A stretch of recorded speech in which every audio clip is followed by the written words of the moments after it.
Salamat.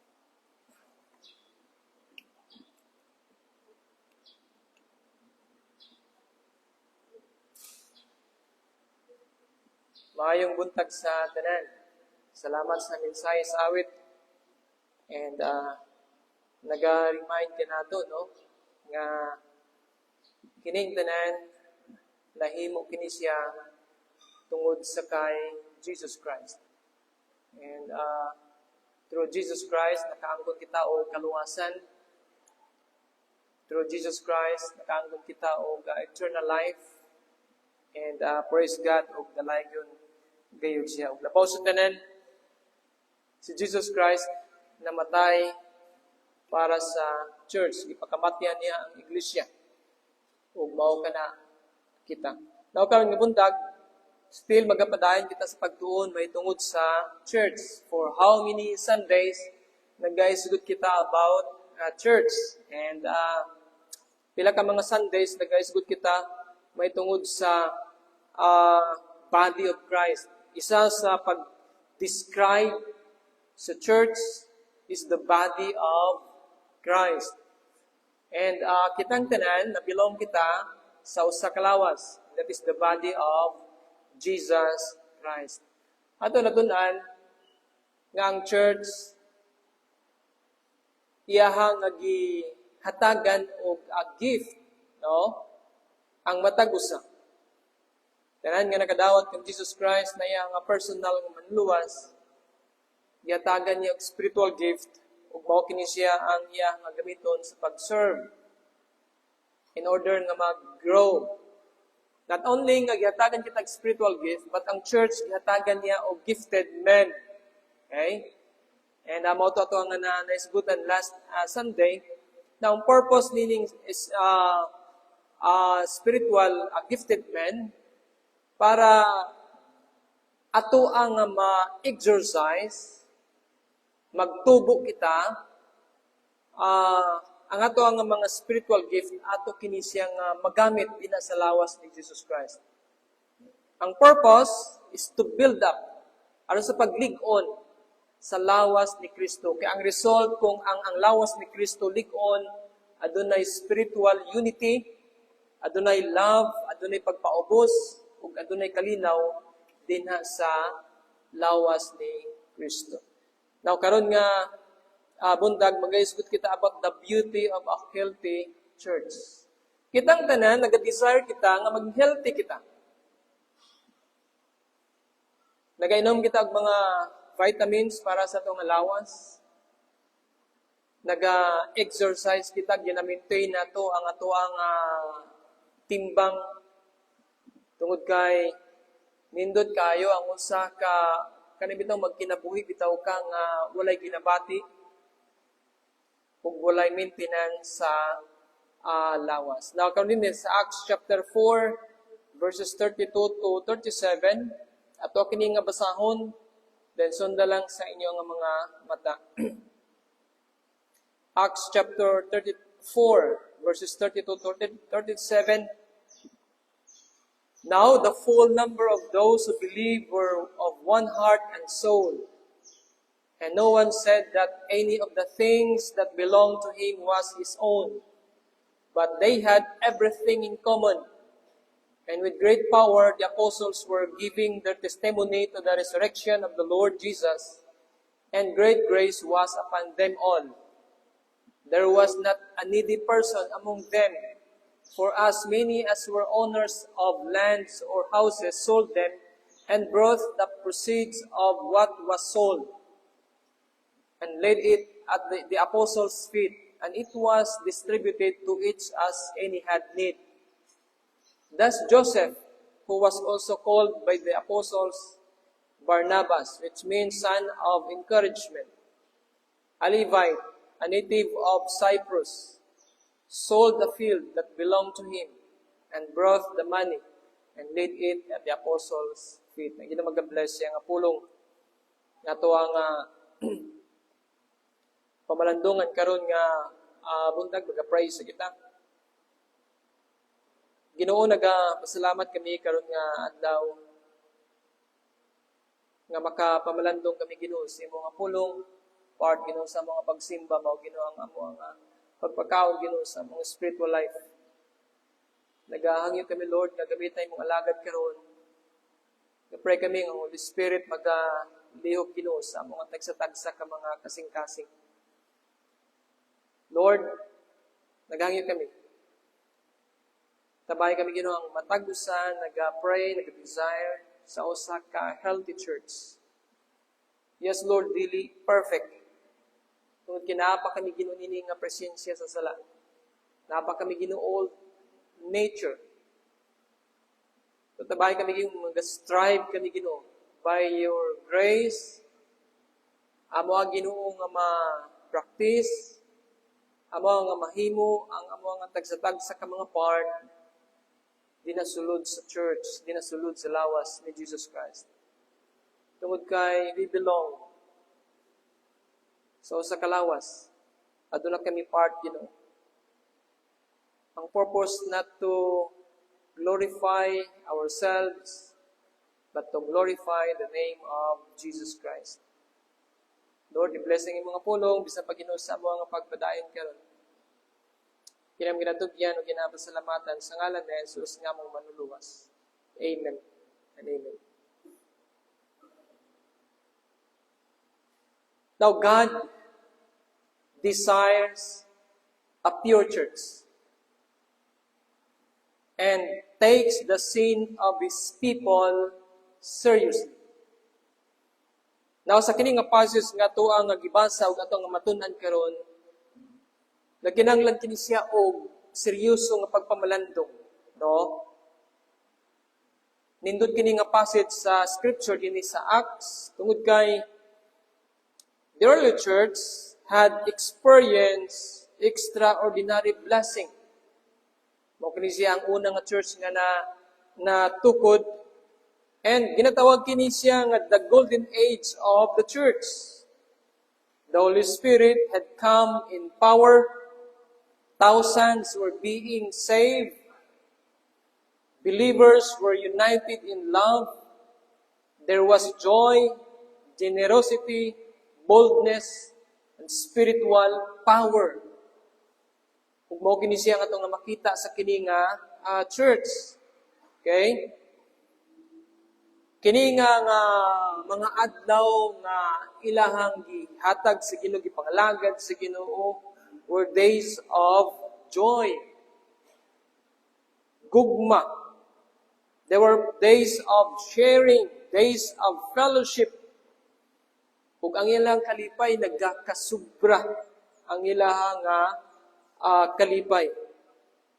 Ang ilang gugma makita nato din sa ilang fellowship. The testimony of the church was loud and clear. Makita sa mga tao. And the result was explosive. Okay?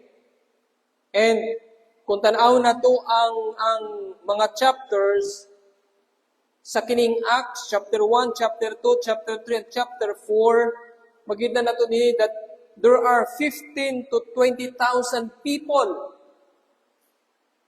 nga nag-confess sa ilang pagtuo dinha kang Jesus Christ. Life was all that God designed and desired it to be in the church. Kung sa ka nga ito nga paminaw, no, kung naakita niini nga time sa ilaha, ang kadasik sa pagwali, ang ilang fellowship, ang sharing, ang ilang pagkamanggatagon, ang ilang sacrificial giving para sa mga needy nga mga tao. And Satan, gikan pa lang dito sa langit, gusto na siya nga mag-rebuild sa Ginoo. Sa creation sa Ginoo. Gusto niya gug-on ang plano sa Ginoo.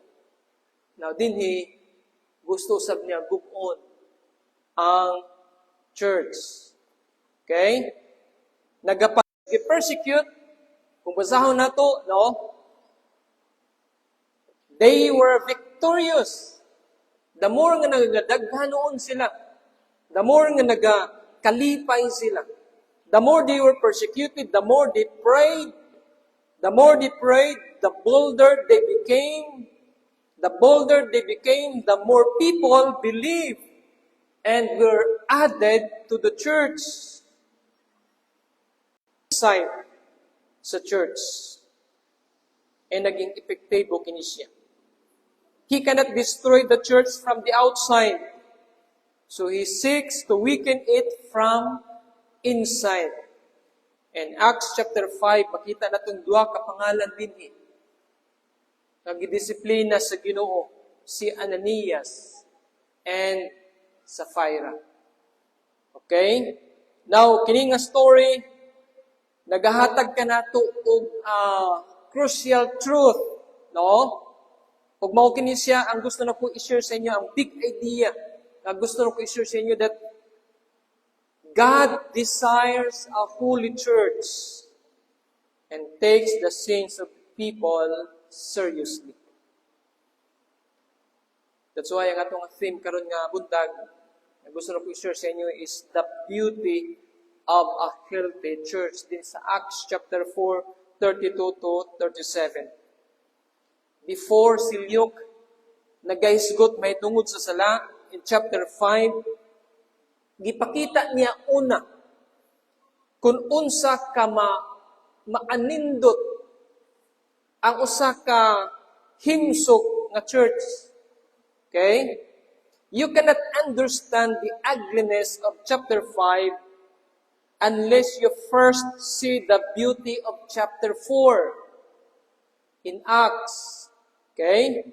Ug mao kini siya nga nga pagatun-an karon unsa man ang characteristics sa usa ka himsog nga church. Upat ka butang nga gusto ko i-share sa inyo karon nga buntag.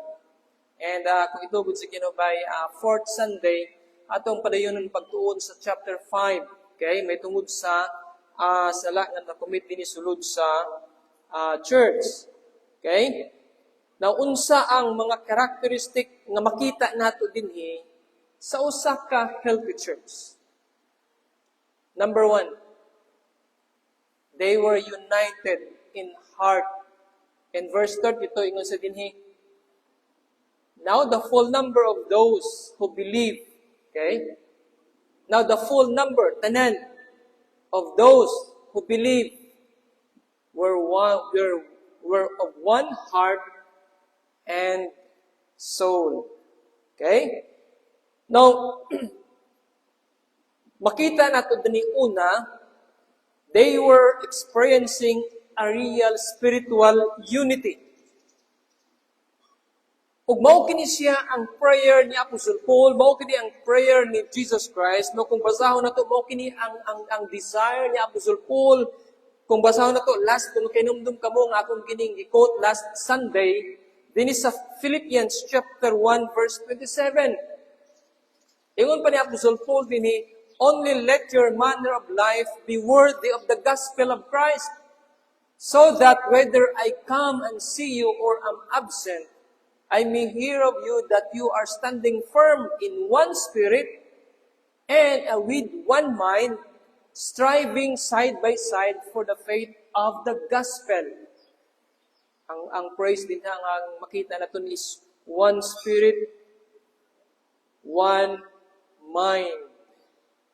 Dini makita natin usa ka healthy nga church.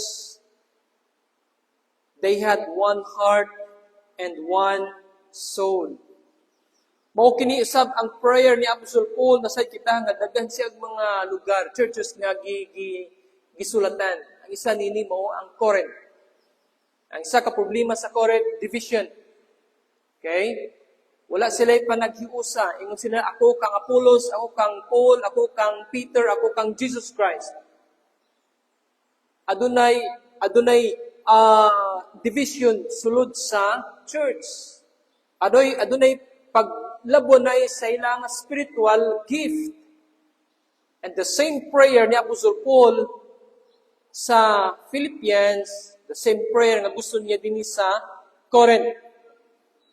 But kini nga church, bago nga church, unang nga church nga natukod, was a church with one heart and one soul. Na sila'y tinuod nga pagtuo. Genuine ang ilang gugma sa matag usa. Okay? And nagatubo ang ilahang pagpaubos. Ang ilang gugma din na sa Ginoo, makita, pinagi sa ilang paghigugma sa matag usa. Humility. Okay? Mas ilang ginauna ang uban ng mga tao kontra sa ilang kaugalingon. Gibaligya nila ang ilahang kabtangan, dili tungod para sa ilang kaugalingon, patungod sa uban ng mga Kristohanon nga nagkinahanglan. And that is humility.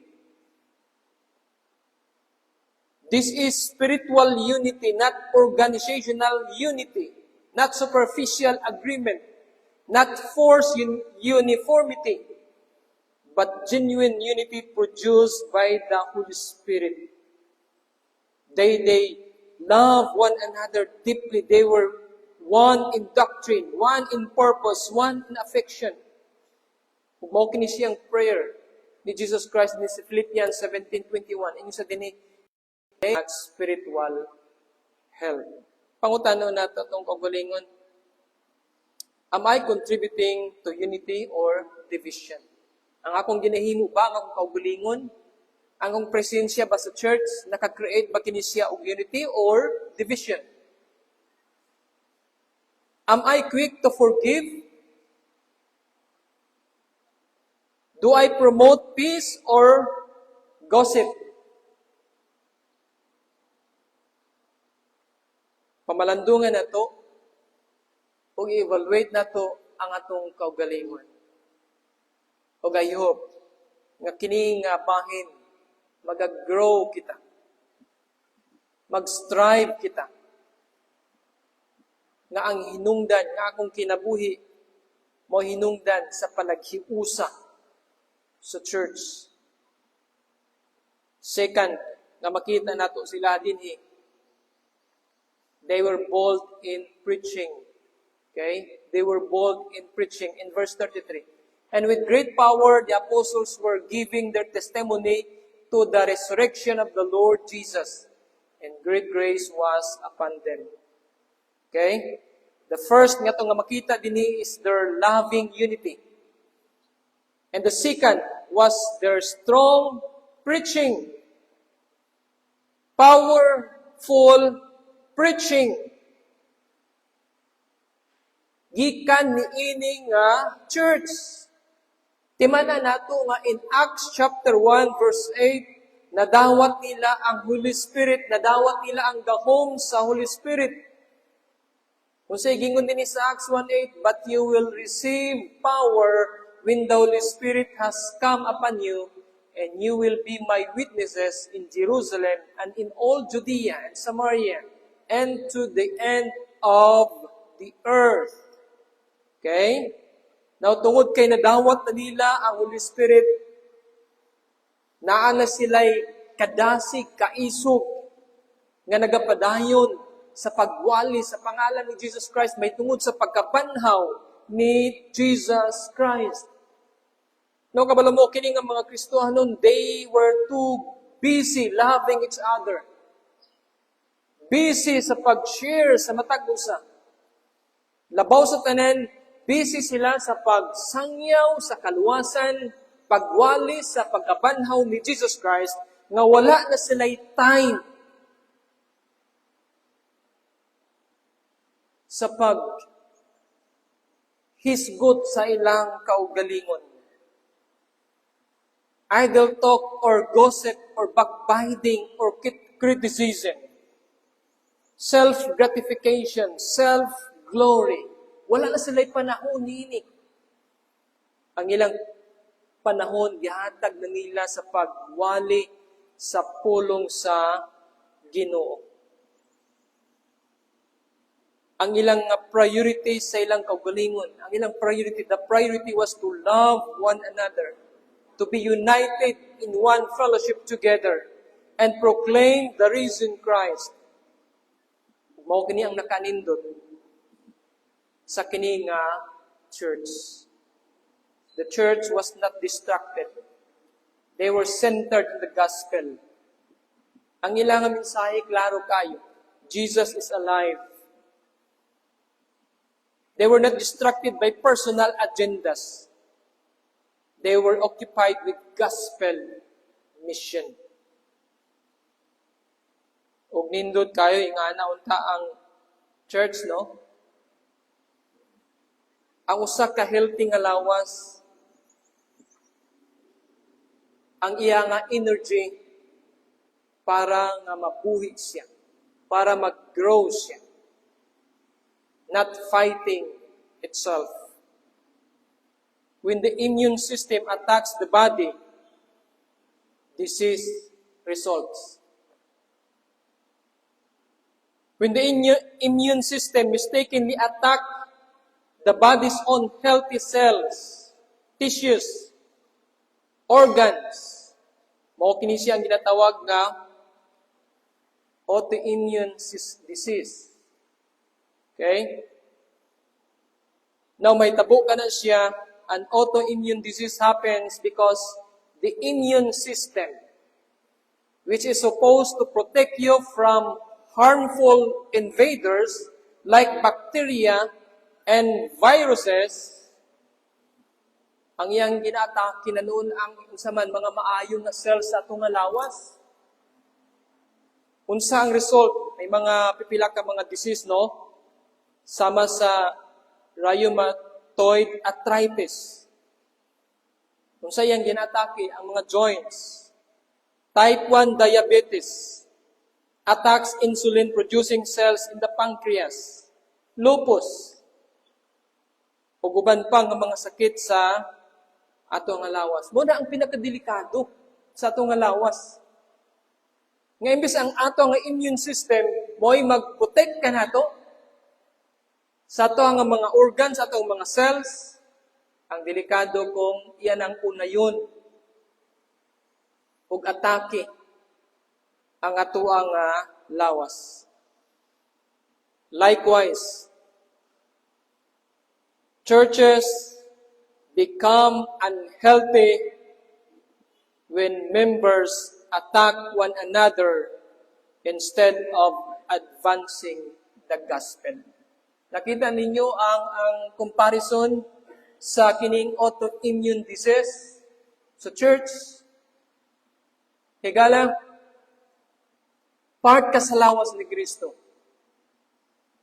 Ang imuhang responsibility is to protect and to pray sa matag usa and to love one another. All Christians, dili normal sa usa ka Kristohanon nga imong libakon o imong atakihon ang isig ka Kristohanon. Dili ka na normal sa lawas. Higala. That's why niya kita dinhi, aron sa pag-dinasigay, aron sa pag-protect sa matag usa, paghinigugmaay, kung dili sa pag-away. Imong unayon, ang imuhang kapariha din sulod sa lawas. Now, kini nga mga Kristohanon, nganong nindot kay healthy kini siya nga church sungod kay busy sila sa pagsangyaw sa pulong sa Ginoo. Busy sila sa pag-serve sa Ginoo. And sometimes, may mga Kristohanon nga tungod kay dili sila busy sa pagpangalagad sa Ginoo, busy sila sa pagpangita og mga sayop di na sulod sa church. Kung dili ka na siya mauang ato ang design nganong niya kita dili sulod sa church. Higala ayob kuhaon usbo nato ato ang perspective. Wala ta dinhi aron sa pag-compete sa matag usa. Okay? Wala ta dinhi aron sa pasakitan ang uban ng mga Kristohanon. But niya kita dinhi aron sa paghigugma, pag-pray, pag-encourage, aron ang lawas ni Kristo, aron ang church, mag-grow siya, ug mahimaya ang pangalan. Number 3, ikatulo, na makita nato dinhi sa usa ka healthy church, they experience God's abundant grace. Okay? They experience God's abundant grace. dinhi gi padayag sa Ginoo ang iyahang blessing. Now, mayong ita grace means God's favor. Okay? Naa sila ginatawag na spiritual joy, boldness, love, effectiveness in ministry. When God's grace is upon a church, people can sense something different. Their life, sincerity, conviction, spiritual fruit. They were empowered to live beyond normal human selfishness. Makita na to dinhi nga gisacrifice nila ang ilang mga unsaman. Yuta ang ilang balay, gibaligya nila para sa uban ng mga Kristohanon. And that is, resulta ka na siya sa grasya sa Ginoo. Dili ka na siya normal sa usa ka tao, tungod kay ang tao, unsa man ang tao, selfish. Ako ni siya. Pero kini nga mga Kristohanon, makita nato ang grace sa Ginoo sa ilang kinabuhi. Ngano nakita natong grace sa ilang kinabuhi? Nakita nato dinhi ang kining dili normal human selfishness. Okay? Grace does not only forgive sin, it transforms behavior. Okay? It transforms behavior. A gracious church is less possessive, less self-centered, and more sacrificial. There was unity produced by grace. Okay? Dili ang kabalo mo ang unity dili kini siya resulta, wala kini siya gihimo sa mga strategy, kundi grace resulta kini siya sa gihatag sa Ginoo, the Holy Spirit, and their witness had divine effectiveness. That's why sa ilang pagwali, grabe ang nagdawat kang Jesus Christ na ilang personal nga manluluwas. So ang message niya sa tuwa, God's blessing was obvious. Salvation was increasing. Miracles were happening. Power was present. Why? Because holiness and blessing go together. Timanan nato that God delights to bless obedient people. In Psalm 84 verse 11, sa gingon sa Psalm 84 verse 11, no good thing will He withhold from them that walk uprightly. Ginahatag sa Ginoo ang mga maayong nga mga butang sa mga tao nga nagalakaw, nga mataro, tubangan sa Ginoo. And number 4 and last, nga makita nato dinhi, they practice sacrificial generosity. Okay? Last nga makita nato dinhi sa usa ka healthy church, they practice sacrificial generosity. In verse 34, unsa gingon dinhi sa verse 24, there was not a needy person among them, for as many as were owners of lands, okay, or houses, sold them and brought the proceeds of that was sold. Ang katong naay mga yuta, o katong naay mga balay, nga dagko, ilahang gipaligya. Okay? Now, kini nga church, aduna sila'y tagsa-tagsa ka mga butang, kabtangan. Now, dili kini siya gipugos sila. Wala sila gitiunan, wala sila gihandlo. Sige, dili gani mo maghatag, asunugon gina sa Ginoo. Di ba, usay gina, may mga kuan nga, atong hulgaon, or atong kining hadlukon, para mo hatag. Gani kung sa atong scripture reading kagay na in Acts chapter 2, 44 to 45, and all who believed were together and had all things in common, and they were selling their possessions and belongings and distributing the proceeds of all as any had need. Okay? Now, makita na ito dinhi. Sa diyang nakita nila ang need, Ang tanan nga naa sila, o maybe dili man tanan, ang naa sila nga maybe sobra, ilang gibaligya, o gihatag sa mga apostles, o ang mga apostles, mao kini ang nag-distribute sa mga Kristohanon nga mga needy. Now, unsa ang reason? Nganong nag-sacrifice sila? Nganong naging mahatagon sila? Now, timanan na to nga dito sa Jerusalem, dagay nga mga Kristohanon na convert. Okay? And they were pilgrims from other lands. Dili na sila gusto nga mubalik sa ilahang tagsa-tagsa ka mga lugar tungod kay maybe gipahawa na sila tungod sa pangalan, tungod sa ilang pagsunod kang Jesus Christ. They were persecuted. Okay?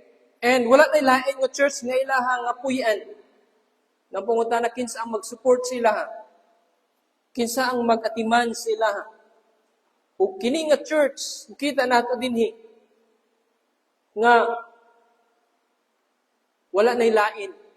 That's why si Apostle Paul nag-encourage siya sa mga Kristohanon sa Corinth, sa Thessalonians, nga suportaan kini nga mga tao. And in verse 32, kung basahan nato ingon sa dinhi, now the full number of those who believe were of one heart and soul. So katong church sa Jerusalem, naa sila mga kabtangan, naa sila mga balay, and no one said that any of the things that belonged to him was his own. No, higala, makapangutahan na kita, nganong aduna sila'y kinaiya sama niini? Nganong naa sila'y kinaiya sa pag-sacrifice, sa paghatag, sa pagbaligya, sa ilahang yuta, sa ilahang balay. Gihatag nila sa mga apostles, ug ang mga apostles mo ay naghatag sa mga Kristohanon para tungod kay una, wala nila giangkon ang mga butang nga naa sila nga ilahang. Okay? Ang usa ka reason nganong dili nato usahay mahatag ang mga butang tungod kay para sa imuha, para sa atuan na siya. Akuan ni siya. Pero kini nga mga Kristohanon ingon sa dinhi, and no one said, siguro walay isa dito mingon nga nganong ibaligya man nato niya, gigihuan man nato ni siya. Kanang ihatag man ako ni sa simbahan nga ako man nga gipulawan. Now kini nga mga Kristohanon, maybe before sila nahimo mga Kristohanon, nagahago sila. Pero sa diyang nasabtan nila ang pulong sa Ginoo, sa diyang na-disciple sila, sa diyang nag-grow sila, ang tanaw nila sa mga butang nga naa sila, dili din ni ako, kundi sa Ginoo din siya. Sa Ginoo din siya. That is the proper perspective on all material possessions. On anything nga naa sa imuha.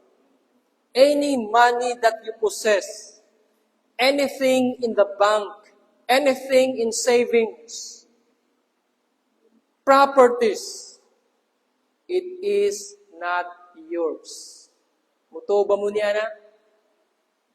Nga kung dili patungod sa Ginoo, kung dili tungod sa iyang grasya, dili ni mo na siya maangkon.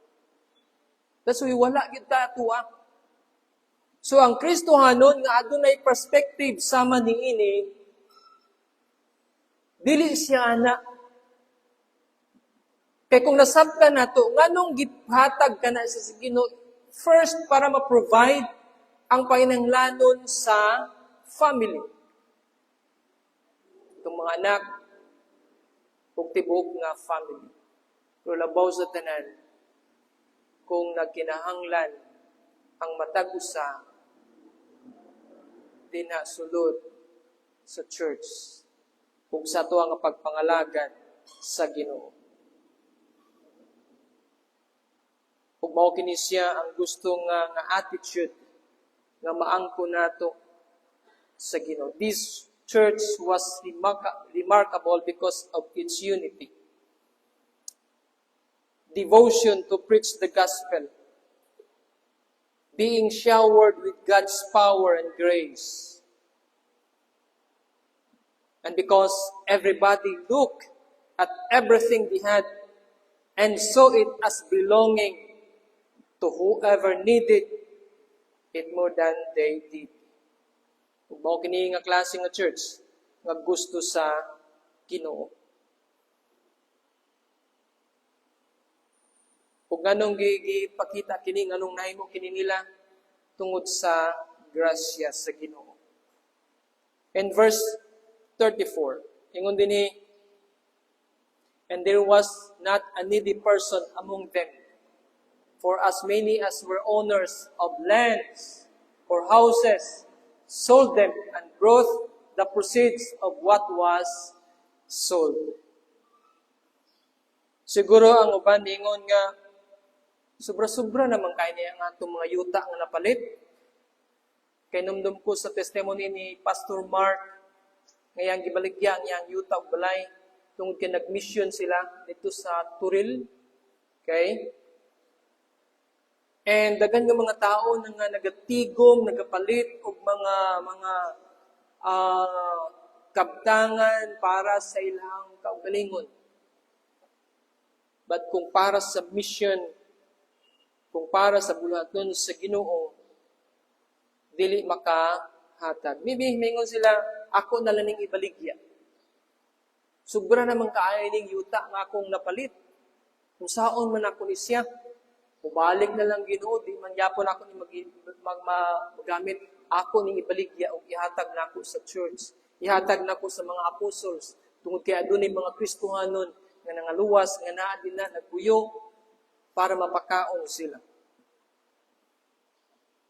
Maybe ang uban usab, kung saan man ako ning balay, ako ra man isa o duha ra mi nya dako kaayo ang mansion. Namo ko'y gamay nga balay, dito na lang ko magpuyo ug ako ning ibaligya kay ako ning ihatag sa bulaton sa Ginoo. Maybe mao ni ang mga pangunahuna sa mga Kristohanon sa time sa mga apostles. And I praise God sa mga Kristohanon nga naa niini nga klaseng kasing-kasing.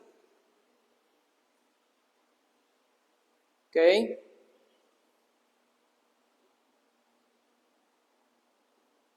Ilang gi-sacrifice ang mga butang nga naa sila tungod kay una dili kini ilaha sa Ginoo Kristo. Adto ni illustration nga gihatag dinhi si Luke. Okay? In verse 36 to 37. May tungod sa kini nga kinaiya, this kind of love, this kind of sharing. O ang isa ka person nga mabasa nato last dinhi sa 36 to 37. Ingon dinhi, thus Joseph, who was also called by the apostle Barnabas, okay, kabalo kita kinsa kini si Barnabas, which means son of encouragement. A Levite, a native of Cyprus, sold a field that belonged to him and brought the money and laid it at the apostles' feet. Okay? Now, nganong gi-emphasize kini ni Luke? Nganong gihimo niyang example kini si Joseph or kini si Barnabas? Tungod kay kung taan na to, he was a Levite. Okay? Now, ang background kung tanaw na to, ang kaliwat ni Levi, mga priestly, mga pari, manilang kaliwat, no? So wala sila nabahinan og yuta. That's why ang tithe para lang yun sila. Now, kung tanaw na to kini nga tao, maybe siya lang siguro or mga Levite nga nakaangkon og yuta.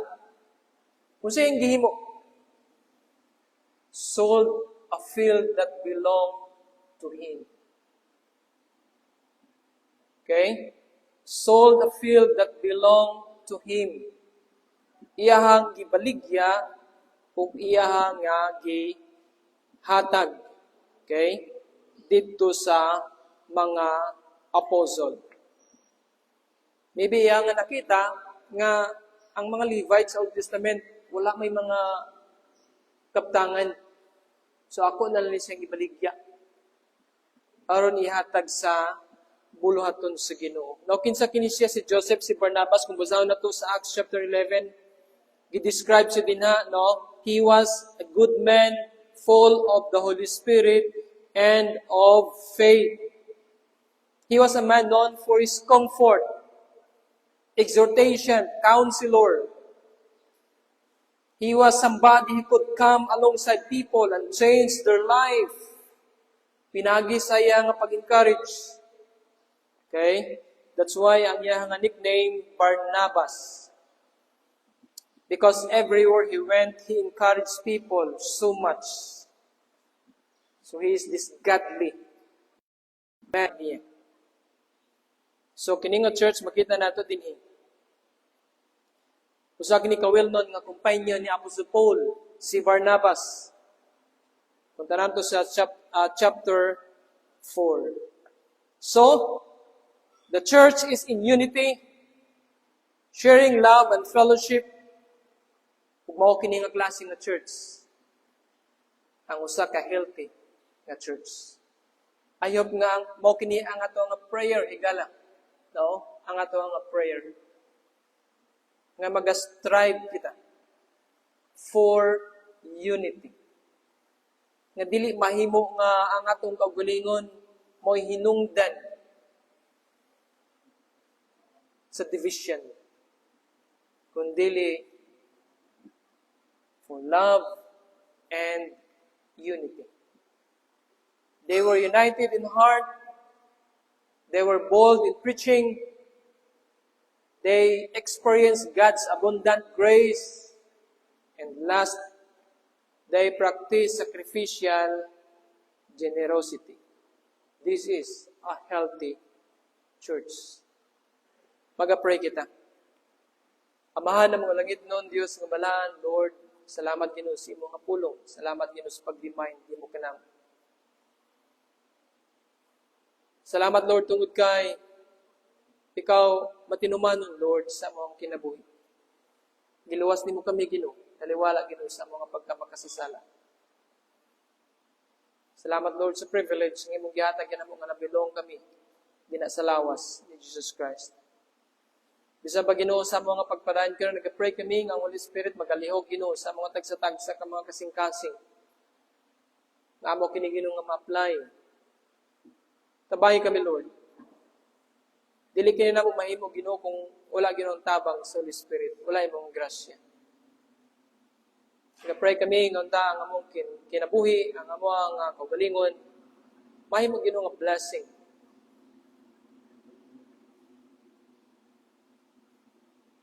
Mo hinungdan Ginoo sa panaghiusa. Mahimo Ginoong encouragement dina sa lawas ni Jesus Christ. Lord, bless kini nga church.